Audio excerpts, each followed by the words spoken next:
Então, é meu prazer e minha honra apresentar as boas-vindas para Lia Weiner-Schuckmann. Ela é doutora em Psicologia Social pela Universidade de São Paulo, com estágio de doutoramento no Centro de Novos Estudos Raciais da Universidade da Califórnia, professora do Departamento de Psicologia da Universidade Federal de Santa Catarina, ativista antirracista e pesquisadora de Psicologia e Relações Étnico-Raciais, autora dos livros Entre o Encardido, o Branco e o Branquíssimo, Branquitude, Hierarquia e Poder na Cidade de São Paulo, que saiu em 2014, e também de Famílias Interraciais, Tensões entre Cor e o Amor, que saiu em 2018. Não entrou aqui no currículo oficial que me deram para ler, mas eu vou adicionar que o meu filho estuda em uma escola que tem uma proposta antirracista, e ali é uma super referência para os pais da escola, que são envolvidos com essa causa, como eu imagino que ela deva ser também em várias outras instituições envolvidas com a prática antirracista e com a educação antirracista. Lia, boa noite e bem-vinda. E eu já vou aqui te dar uma perguntinha para já começar nossa conversa. Com bons motivos, a comunidade judaica se preocupa muito com as manifestações antissemitas. E a gente desenvolve uma série de estratégias para combater o preconceito contra os judeus. Em que medida, na tua opinião, um ativismo contra o antissemitismo se coloca como aliado ou como concorrente de um ativismo contra outras formas de preconceito, como, por exemplo, um ativismo, uma luta antirracista, e, em particular, educar contra o racismo dificulta ou ajuda a educar contra o antissemitismo? Bom, boa noite a todas e todos. Eu agradeço mais uma vez por estar aqui presente novamente no Ticum, segunda vez. O ano passado também estava, e agradeço o convite do Rabino Rogério e a CIP. Você me faz uma pergunta que ela teria uma resposta, né, que seria um caminho óbvio, mas os caminhos não são óbvios, né? Parte do pressuposto moral que, quando a gente luta, né, contra o antissemitismo, a gente luta também contra a desumanização de indivíduos por pertencerem a algum grupo. Por que é o preconceito racial ou tanto o antissemitismo? Para que exista antissemitismo, é preciso que os judeus passem por um processo, né, que pode ser nomeado de racialização, que significa dizer que há uma continuidade, né, física, moral e intelectual dos sujeitos por eles participarem ou serem pertencentes a algum grupo específico, né? Então, por exemplo, o processo, né, do antissemitismo, ele parte de um pressuposto de colocar a predominância do grupo sobre o indivíduo, dizer que o fato desse indivíduo ser judeu vai trazer, né, uma continuidade moral, se a pessoa é confiável, não é confiável, se ela é mesquinha, não é mesquinha, e todos os preconceitos. Então, parte do pressuposto de julgamentos que o indivíduo teria ao fazer parte de um grupo. Quando a gente faz a luta, né, ao antissemitismo, nós estamos lutando contra os estigmas e estereótipos em que indivíduos judeus carregam por fazerem parte desse grupo. Necessariamente, né, seria uma linha, né, óbvia lutar contra todos os tipos de estereótipos e todos os tipos de estigmas que fazem parte, né, da nossa sociedade. Acontece que a forma em que a memória judaica e a história judaica nos foi contada, ela tem uma particularidade que remete a uma ideia de um sofrimento, e não estou deslegitimando, mas um sofrimento partindo da história de um genocídio único, como se fosse, e a gente ouve o tempo todo, que não é possível comparar o Holocausto ou o sofrimento da Segunda Guerra a nenhum outro sofrimento. Talvez essa tenha sido uma estratégia, né, de fortalecimento identitário bastante importante, e para que os horrores da Segunda Guerra ficassem, né, colocados em sua exceção, né, que tem a ver com os campos de concentração, etc. e tal. Ao mesmo tempo, isso provocou, e eu tenho essa hipótese que provocou, um distanciamento das outras lutas, no sentido de que há quase, e eu sou psicóloga, né, não sei como que eu poderia explicar isso, mas é um sofrimento narcísico, em que a dor e o sofrimento ele é visto quando tão único e tão exceção que se fecha em si mesmo, né? O fato de que esse tenha sido um sofrimento narcísico neste ponto impede que muitos de nós, judeus, consiga olhar para o mundo e pensar que grupos estão sofrendo ao ponto de ser exterminados nesse momento por fazerem parte de um grupo racial. No caso do Brasil, obviamente, né, se a gente olhar as estatísticas, a gente tem aí 523 crianças que já foram assassinadas em 2021, crianças negras. Elas não são pessoas criminosas, elas não são, mesmo que fossem, né, nós não temos pena de morte no Brasil, né, mas não são. E nós criamos no Brasil um criminoso antes do crime, ou seja, a ideia de que há um criminoso antes do crime faz com que a gente tenha um racismo de Estado nesse país, que é, né, o que a polícia faz com a população negra. Seria eticamente, né, algo desejável que pessoas que lutem contra o antissemitismo estivessem engajadas na luta antirracista. E aí, de fato, nós temos, né, muitos judeus engajados na luta antirracista. Se você for ver algumas alianças, né, possíveis que foram feitas no Brasil, nós temos grandes intelectuais da luta antirracista que eram judeus. Um dos livros muito importantes, né, para pensar as desigualdades raciais no Brasil é do Carlos Rasenbaum, que era um argentino judeu que tem um livro divisor nesse momento.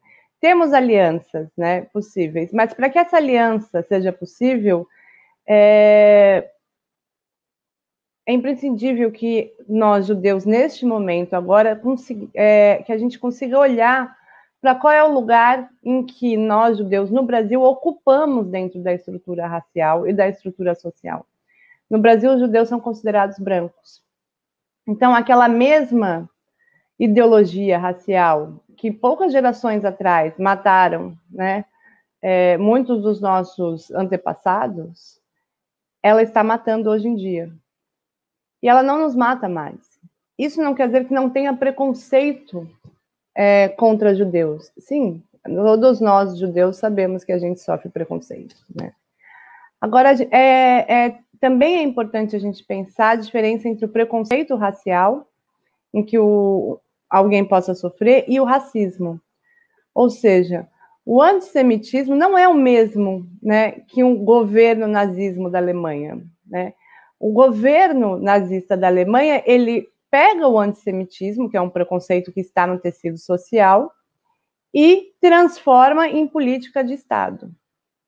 O preconceito racial contra negros no Brasil, ele também é a estrutura do nosso Estado. É como se estrutura as classes sociais, como se estrutura os direitos de ir e vir, como se estrutura os direitos de quem tem mais acesso à saúde e educação. Então, nós temos um Estado que, apesar de parecer que não, se configura através das desigualdades raciais, né, no Brasil de hoje. Todos os dados apontam que brancos no Brasil vivem como se estivessem numa França, do IDH, e os negros no Brasil como se estivessem no Haiti. Nós temos mundos muito diferentes entre brancos e negros. Então, quais seriam as alianças possíveis?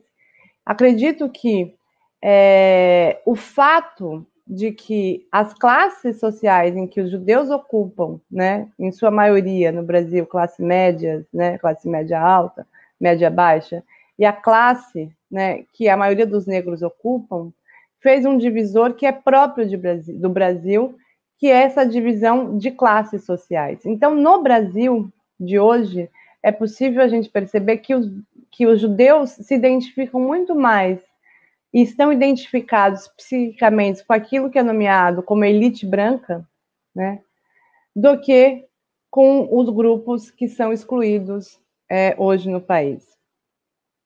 O Rogério desapareceu aqui da minha frente. Enfim.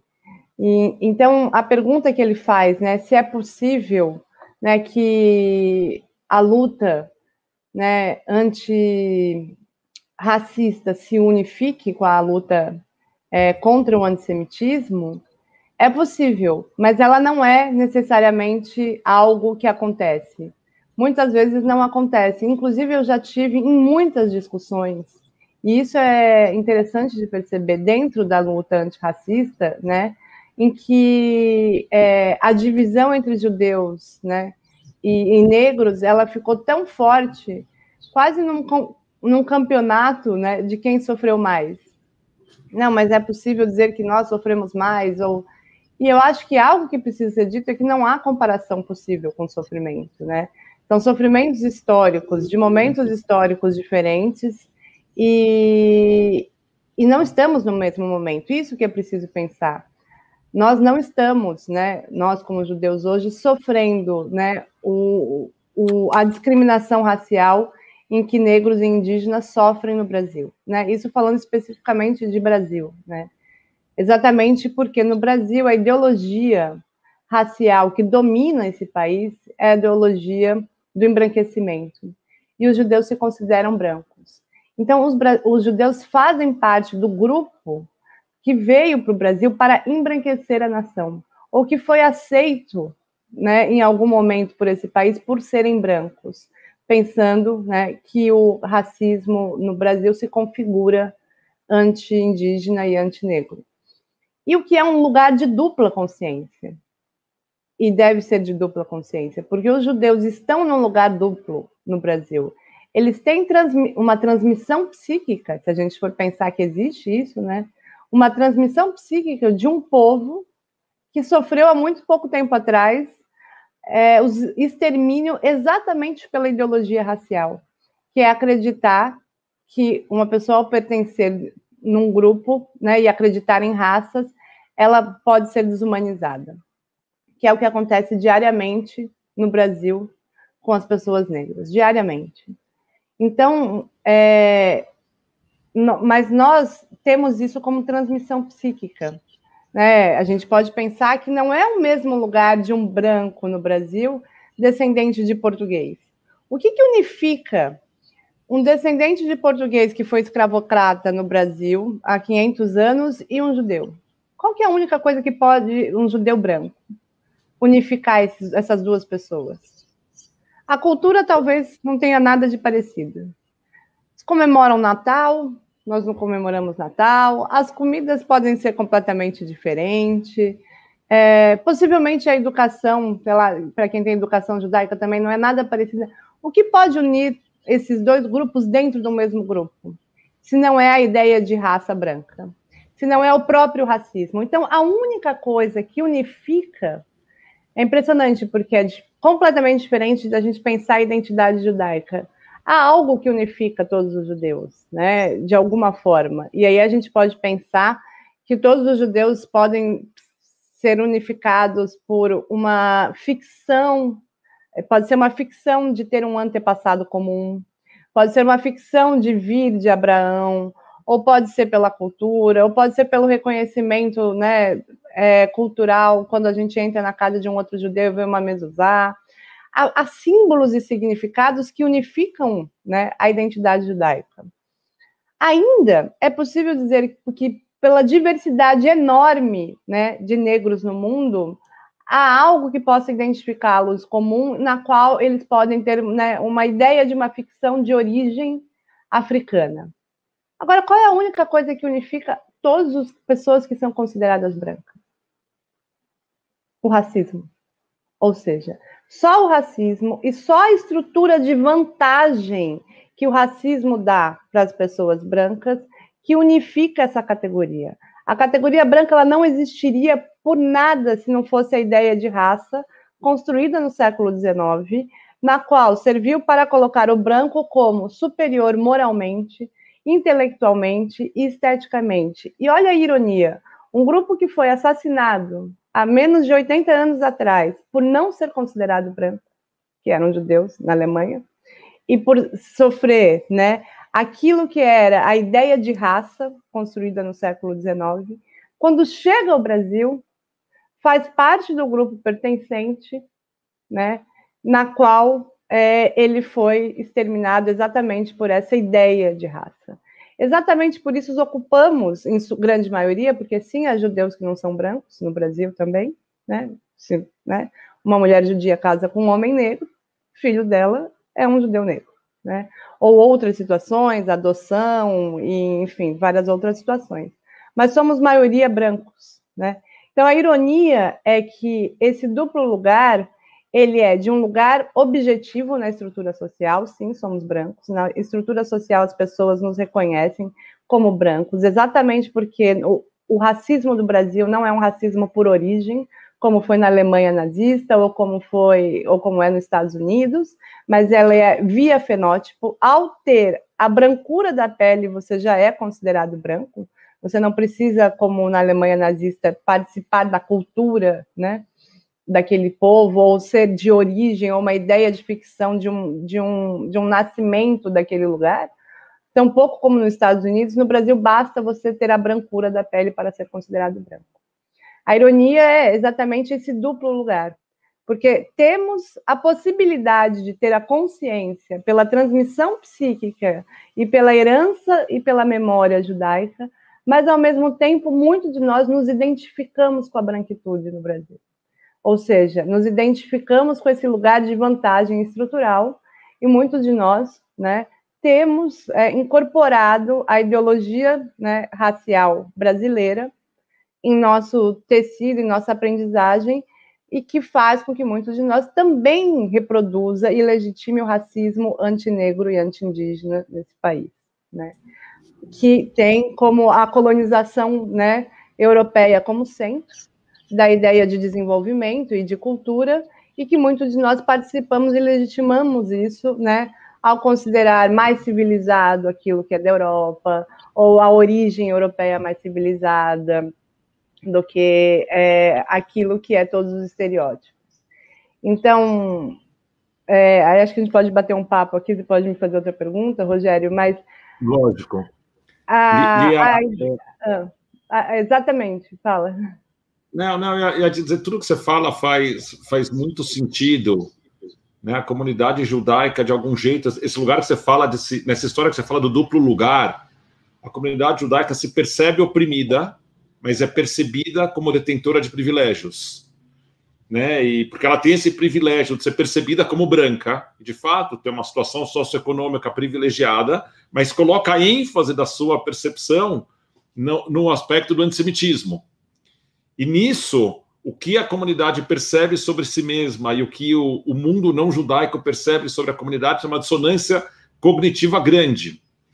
Mas o curioso, né, eu passei 8 anos vivendo nos Estados Unidos. Nos Estados Unidos diz que os judeus, eles ganham como anglicanos. Nos Estados Unidos são os Episcopalians, que são o grupo cristão mais afluente, mas que eles votam como porto-riquenhos. Quer dizer, apesar de que, do ponto de vista socioeconômico, os judeus, na sua grande maioria, na comunidade americana, né, no mundo americano, são afluentes, eles se identificam com questões políticas populares, eles se identificam com as causas dos oprimidos. Enquanto no Brasil, me parece que não tem esse alinhamento. Você consegue identificar por que o que a gente faz para transformar essa situação e fazer com que, de fato, a comunidade judaica seja aliada de todas as causas anti-preconceitos? Então, eu acho que nos Estados Unidos, pelo preconceito funcionar, o racismo, tem um texto muito bom do Horácio Nogueira que chama Racismo de Origem e Racismo de Marca. Ele vai diferenciar como funciona o racismo no Brasil e como funciona nos Estados Unidos. Ele diz que nos Estados Unidos o racismo é de origem, ou seja, a tua origem que importa. Se você é descendente de africano, você pode ter a cor da pele muito clara, mas você não é considerado branco. Você é considerado afro-americano. né? E a origem judaica é o que conta nos Estados Unidos para que as pessoas consigam se identificar como de uma origem e não... Os Estados Unidos não faz um solvente étnico. O que acontece no Brasil? Nos Estados Unidos, as etnias, né, ou os grupos que as pessoas fazem, é muito importante, ainda mais porque raça lá é a categoria, né, raça e etnia é a categoria que mais faz sentido, né, naquilo que é as construções identitárias. Tanto que existia sindicato de italiano, sindicato de irlandeses, as pessoas se separavam, mesmo nas lutas operárias, pelos grupos étnicos, porque a origem é a que define a ideia de que sujeito é esse na qual eu estou falando, nos Estados Unidos. No Brasil é a cor. Ou seja, é como se no Brasil a cor fizesse um solvente étnico. Assim, italiano, alemão, judeu, são todos considerados brancos. Né? E nesse sentido, a origem, de que origem é esse branco importa pouco. Então, o que eu acredito, né? Que nos Estados Unidos, apesar de a classe social ser a mesma desse cristão, etc. e tal, que é considerado o WASP nos Estados Unidos, white, anglo-saxão, protestante, etc. e tal, que é o branquíssimo lá, ele só está no mesmo lugar socioeconomicamente, mas a origem dele retira ele desse lugar. Nós não somos retirados pela elite branca, né, deste lugar. Inclusive, nós temos aí uma esquizofrenia hoje em dia, que é um governo de direita que é preconceituoso, que coloca símbolos nazistas todas as semanas, né, diariamente, é um copo de leite, símbolos nazistas que perseguiram os judeus há 80 anos atrás, e os judeus se identificam, muitos deles, né, muitos se identificam exatamente com essa política que exterminaria-os, né? Por que isso? Qual que seria a chave para entender isso, se não é uma mistura de exatamente isso que você falou, que é essa dissonância dos judeus se sentirem, né, perseguidos, né, e essa é a imagem sobre si mesmo, e mesmo que o presidente máximo da nação ele faça símbolos nazistas, nós nos identificamos, nós não nós, né, mas esses que se identificam muito mais com o fato de que há uma bandeira do Israel. Ou seja, há uma bandeira de Israel, alguém nos ama, um presidente nos ama, um presidente fez associação com Israel, né? Então, ali há um lugar que este lugar de se sentir perseguido se identifica como amado, né? Como não odiado. Tá vendo? Esse cara não gosta da gente. Por mais que ele demonstre por A mais B que se ele estivesse na Alemanha nazista, ele mataria os judeus. Então, olha como é um duplo lugar e muito esquizofrênico, né? Esse lugar na qual, mesma relação com o governo de direita do Brasil, tanto com esse lugar na qual nós somos colocados como um lugar de elite e socioeconomicamente um lugar de quem está super em vantagem na estrutura social de um país tão desigual, né? E a nossa identificação psíquica é daquele que foi perseguido, mas ela e, ao mesmo tempo, a identificação psíquica de que foi perseguido, que não se identifica com as causas que são perseguidos ou que são excluídos no Brasil de hoje, exatamente porque também temos uma esquerda que nos coloca nesse lugar de vantagem e de que está no lugar da estrutura da elite. Então, fica um duplo lugar exatamente porque não nos encaixamos com o discurso de esquerda no Brasil quando se trata do assunto judeus, né?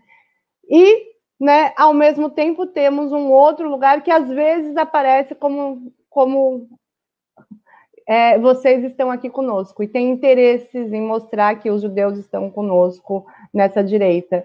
Então, assim, muito dessa associação que eu acho que faz com que os judeus não lutem contra, né, o racismo, na qual sofrem os negros, os pobres, e os indígenas nesse país, é exatamente por se sentir perseguido por essa nossa esquerda, que também é uma alucinação, porque é um duplo lugar em qualquer um dos lugares que você esteja, tanto de um lado ou como o outro, porque também entre a direita, assim, a gente acabou de ver o Roberto Jefferson mostrando aí um sinal, um estereótipo do judeu que é mais absurdo e mais antissemita do que a Alemanha nazista, né? Então, o que é preciso se posicionar é de um lugar ético, na qual a gente acredite, na luta antirracista, e não ficar esperando o amor de um dos lados para agora eu vou para esse ou para aquele, né? Eu acho que há um lugar ético na qual devemos nos posicionar com a história judaica, que é a luta contra a opressão racial de todas as formas, na qual pode desumanizar o outro, né? E esse outro ser exterminado exatamente por ser considerado parte de um grupo racialmente inferior. É deste lado que devíamos estar, né? Para honrar os mortos da nossa história.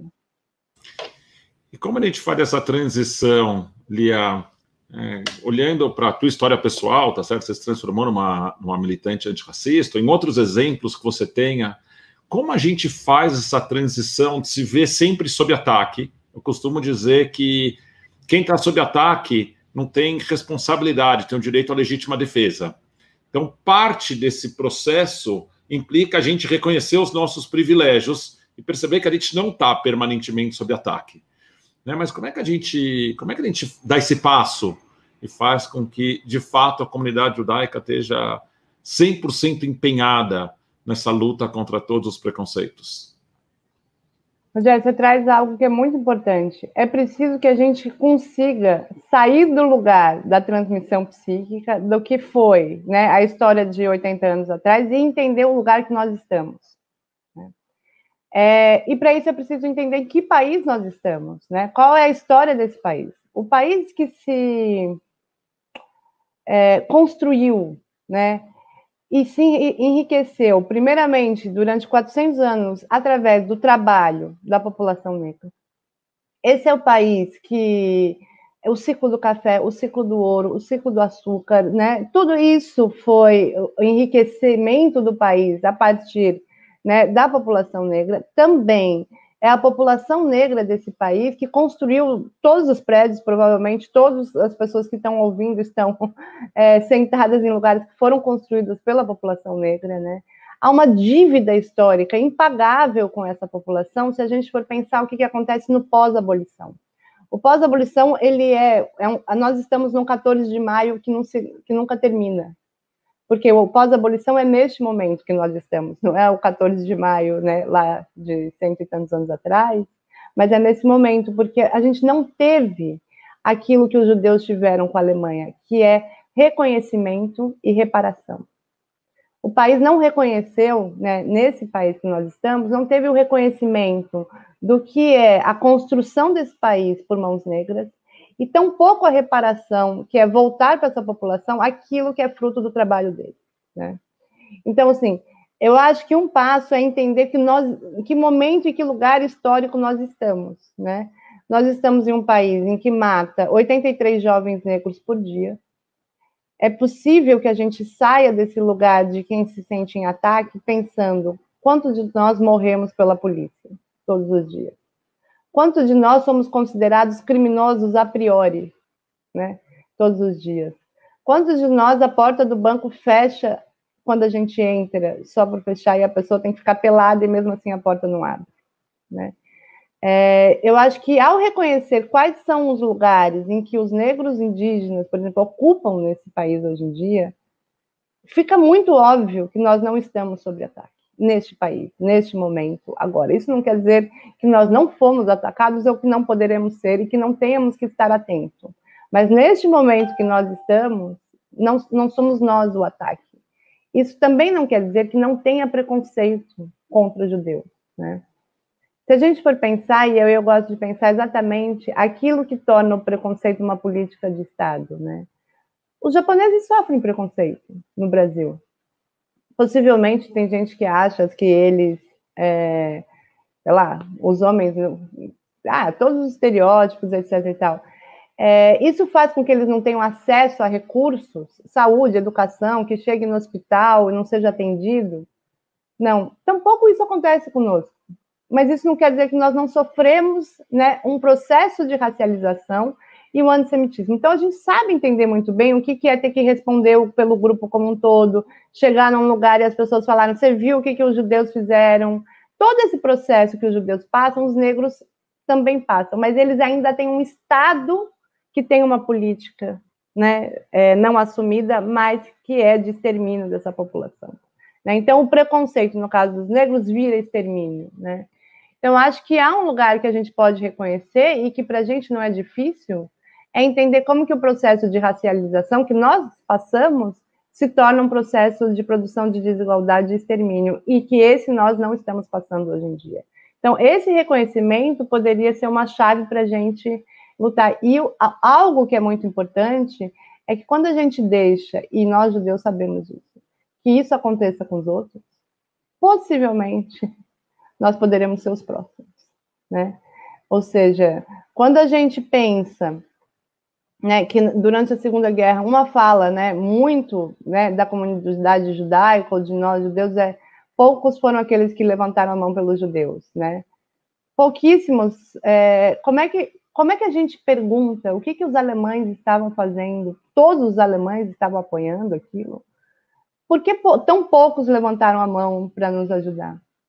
E aí, se a gente reconhece que há um genocídio, e há um genocídio em curso nesse momento no Brasil, né, é um dever nosso responder aquela pergunta que a gente fazia, né, para tentar entender, né, o que acontece em que não nos levantamos, né, como aliados para essas pessoas que estão morrendo.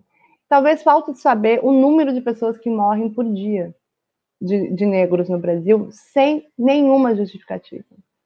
Eu não sei se as pessoas sabem, né? São 83 jovens por dia. Esse é o dado, né?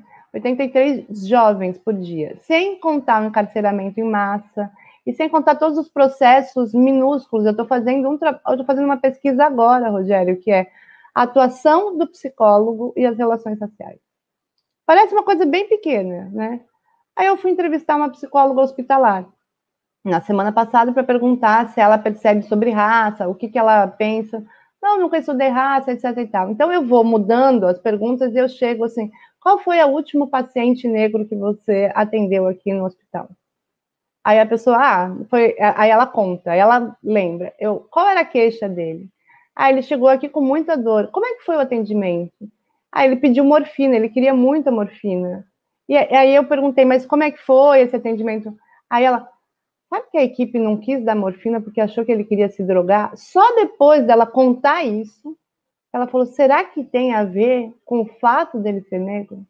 Aí logo depois eu perguntei para ela, quantas pessoas brancas pedem morfina? Todo mundo que está com dor pede morfina.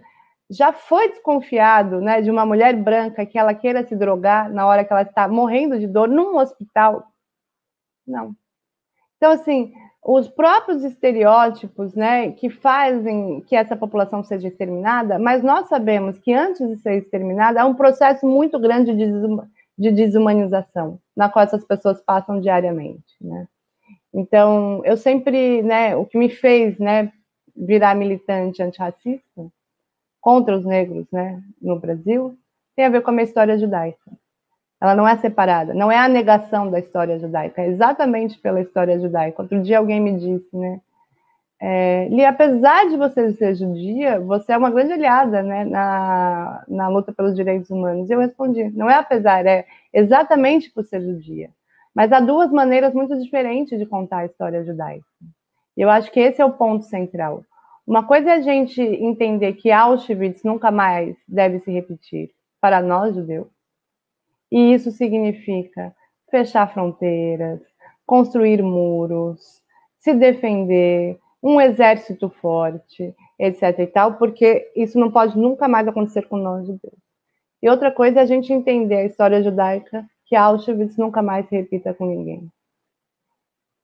Parece um detalhe, mas isso muda exatamente a posição na qual a gente se identifica com o judaísmo, né? Porque se a gente pensa que Auschwitz nunca mais se repita com ninguém, a desumanização de nenhum grupo, né, pode ser aceita por nós judeus. Eu acho que isso é uma chave, né, da memória judaica, né? Que quando Adorno fala na educação pós-Auschwitz, o que significa que Auschwitz nunca mais se repita? E é uma pergunta que eu sempre faço, né? Quando você diz que Auschwitz nunca mais se repita, é para os judeus ou para nenhum humano? Acho que é bem por aí, Lia, e dependendo de qual é a pergunta, a resposta do mundo deu certo ou não, né? Porque, de fato, para os judeus, a gente não teve mais Auschwitz, mas para a humanidade, talvez não exatamente como Auschwitz, mas a gente teve uma série de genocídios, né, desde o final da Segunda Guerra. Eu fico pensando nessa mesma crítica que você falou das pessoas que reclamam onde estava o mundo quando a Shoah estava acontecendo. Eu fico pensando quantas prédicas a gente esperava que os líderes religiosos cristãos, muçulmanos, estivessem fazendo sobre a Shoah enquanto a Segunda Guerra estava em curso. E o que acontece se um rabino fizer prédicas demais sobre racismo? Tá certo? A gente precisa fazer com que seja um tema permanentemente nas nossas agendas. É um absurdo que 28 seres humanos tenham sido assassinados no Jacarezinho e esse país não tenha parado. Tá certo? Além dessas vítimas diárias todas das quais você está falando, a gente está se acostumando com a barbárie. Isso tudo posto, Lia, quero te agradecer imensamente por ter nos brindado de novo com a tua simpatia, com a tua análise exatamente no ponto, com a tua coragem. A gente vai ficando por aqui, porque o nosso tempo está terminando. A próxima atividade aqui do nosso Tikkun é um painel internacional sobre educação democrática e a transformação do mundo, que vai ser mediado pela nossa querida Heisel Rechtmann, que é a coordenadora da área de juventude da CIP. Ela vai conversar com a Juliana Mordente, que atua na área de educação democrática, vinculada ao Eliezer Max, no Rio de Janeiro, e ao UFRJ, e o Yaakov Wert, que é uma das referências internacionais na área de educação democrática, fundador da Escola Democrática de Hedera, a primeira escola democrática de Israel, e uma figura fenomenal. Encorajo todo mundo a ficar e assistir. E, de novo, falar para todo mundo, aponta o teu celular para esse códigozinho que tem do lado esquerdo e faça uma doação para quem mais precisa. Lia, um beijo. A gente continua se encontrando aí nos mundos virtuais. E se cuida. Eu que agradeço e conto com todos na luta antirracista. Conta com a gente, a CIP é tua parceira. Obrigada.